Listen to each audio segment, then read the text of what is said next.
उस्मानाबाद जिल्ह्यामध्ये परंडा तालुक्यातील अनाळा गावात गेल्या वर्षी कृषी विभागाच्या मार्फत चव्हाण यांच्या शेतामध्ये बंधारा बांधण्यात आला होता। पावसामुळे बंधाऱ्याचे निकृष्ट दर्जाचे काम उघडीस आले आहे। बंधाऱ्याला पायाच काही अंशी बांधला गेला नाही। तसेच बंधाऱ्याच्या कामात खडी, वाळू, सिमेंट कमी प्रमाणात आणि मोठमोठाले दगड वापरण्यात आले आहे। तसेच बंधाऱ्याला भले मोठे भगदाड पडले आहे। कृषी विभागामार्फत शासन विविध योजना शेतकऱ्यांना पोहोचवत असते, पण कृषी विभागातील काही अधिकारी गुत्तेदारामार्फत आपले हात ओले करून शेतकऱ्यांना निकृष्ट दर्जाचे काम करून देऊन स्वतःचे खिसे भरत आहे। अशा अधिकाऱ्यांवर कारवाई होणे गरजेचे आहे, अशी अपेक्षा जनताकडून व्यक्त केली जात आहे। कृषी विभागामार्फत झालेला हा बंधारा आहे, तर वरून शासन कोट्यवधी रुपयाचा खर्च करत आहे, तर खाली हा खर्च संपूर्ण खर्च होतोय का? तर आता तुम्ही बघितलं तर हा जो बंधारा बांधलेला आहे, तर ह्यामध्ये किती यांनी म्हणजे भ्रष्टाचार केलेला आहे। तर यांना चाप बसण्यासाठी काहीतरी ॲक्शन घेतली पाहिजे। मी स्वतःच हे उदाहरण आहे, आता बघा तुम्ही माझ्या शेतात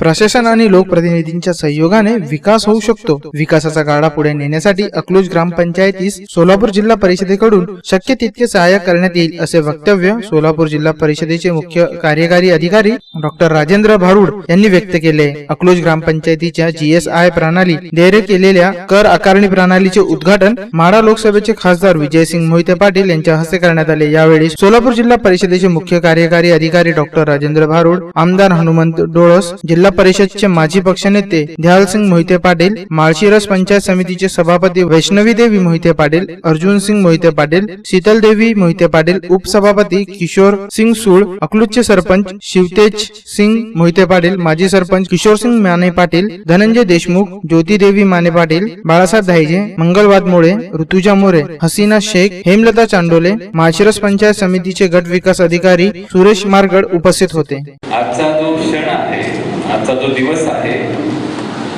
हा ग्रामीण विकास खात्यामधील मला वाटतं एक सर्वात मोठा टर्निंग पॉइंट म्हणून आजच्या दिवसाची नोंद ती घेतली जाणार आहे।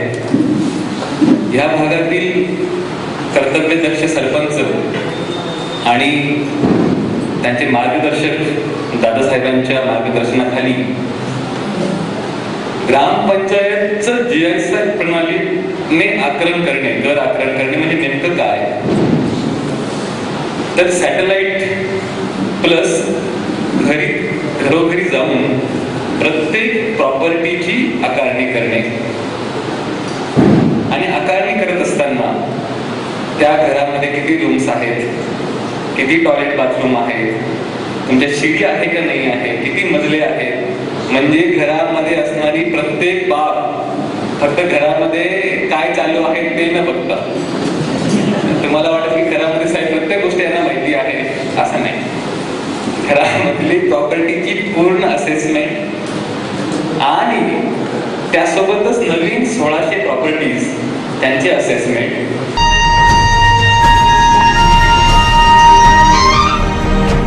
लातूर शहरातल्या प्रकाशनगर आणि नंदा स्टॉप भागातून परदेशात IST कॉलिंग नेहमीच होत असल्याची माहिती जम्मू काश्मीर येथील लष्कराच्या गुप्तचर विभागाने दिली होती। त्यानुसार औरंगाबाद ATS आणि लातूर पोलिसांनी संयुक्तरित्या कार्यवाही करत 5 जणांना अटक केली आहे। त्याचबरोबर त्यांच्याकडून अनेक सिम कार्डही जप्त करण्यात आले आहे। आरोपी परदेशात कॉल करण्यासाठी विशिष्ट प्रकारचे ऍप तयार केले होते। ऍप आणि एक विशिष्ट प्रकारच्या मशीनच्या सहाय्याने थेट परदेशात कॉलिंग सुरू असल्याचा उद्योग अनेक दिवसापासून सुरू होता। हे फोन कॉल आंतरराष्ट्रीय असले तरी याची खबर मोबाईल कंपनीला मिळत नव्हती। तसेच फोन करणारा आणि फोन रिसीव्ह करणारा या दोघांनाही शुल्क लागत नसल्याने शासनाचे मोठे नुकसान तर होतच होते, शिवाय अशा पद्धतीने परदेशात नेमकी कोणाला कॉलिंग करण्यात येत होती, तसेच यामागचे उद्देश काय व देशविरोधी कारवाई करण्याचा हेतू होता का, याचा तपास आता ATS आणि लातूर पोलीस करीत आहे। याबाबतची माहिती गुप्तवण्याचा प्रयत्न सुद्धा लातूर पोलीस करत होती। ATS औरंगाबाद आणि स्थानिक लातूर पोलीस यांनी एक संयुक्त कारवाई करून एक बेकायदेशीर पद्धतीने टेलिफोन एक्सचेंज चालवणारे MIDC पोलीस स्टेशनच्या हद्दीमध्ये एक इसमची माहिती मिळाली होती। तर त्या ठिकाणी तसेच शिवाजीनगर पोलीस स्टेशनच्या हद्दीमध्ये आणखी एक इसम देखील अशाच पद्धतीने बेकायदेशीर त्या एक्सचेंज चालवत असल्याची माहिती मिळाल्यामुळे दोन्ही ठिकाणी रेड करण्यात आलेले आहेत आणि त्याच्यामध्ये टेक्निकल जे काही डिपार्टमेंट ऑफ टेलिकम्युनिकेशनचे अधिकारी आहेत त्यांच्या समक्ष साहित्य जप्त करण्यात आलेलं आहे। आणि त्याच्यावरून एक टेंटेटिव्हली एका गुन्ह्यामध्ये जवळपास 9 कोटी रुपये आणि दुसऱ्या गुन्ह्यामध्ये जवळपास 6 कोटी रुपये असे जवळपास 15 कोटी रुपयाची भारत सरकारची फसवणूक केल्याच्या निदर्शनास आल्यामुळे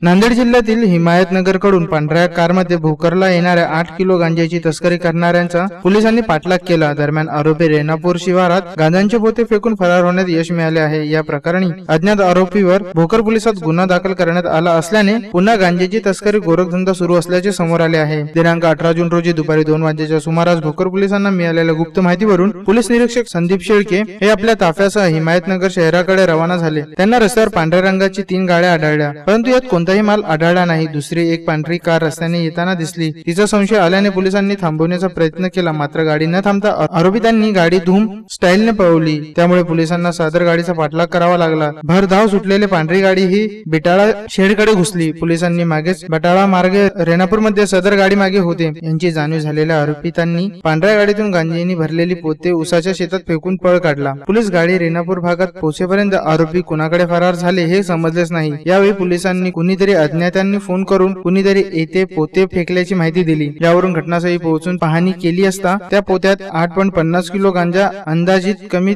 17,200 रुपयांचा मुद्देमाल जप्त केला आहे. जिल्हाभरात पोलीस अधीक्षक चंद्रकिशोर मीना यांचे विशेष पथक धडाकेबाज कार्यवाही करीत असताना भोकर शहरासह तालुक्यात अवैध धंद्यांची कळस मांडला आहे. आगामी काळात संभाव्य कार्यवाही होऊ नये म्हणून की काय पोलिसांनी आज गांजाची काही कार्यवाही केली असावी अशी चर्चा शहर व परिसरात सुरू आहे. 12 वाजता आम्हाला पोलिसांना माहिती मिळाली की रेणापूरमध्ये एका शहरामध्ये गांजाचं पोतं पडलेलं आहे. त्यावरून घटनास्थळी आलो असता ते पोतं बघितलं. माननीय SDPO साहेब, नायब तहसीलदार जगताप साहेब, आम्ही असं घटनास्थळी आलो. त्यामध्ये 8 किलो 600 ग्रॅम इतका गांजा आहे. त्याचं पंचनामाची कारवाई चालू आहे.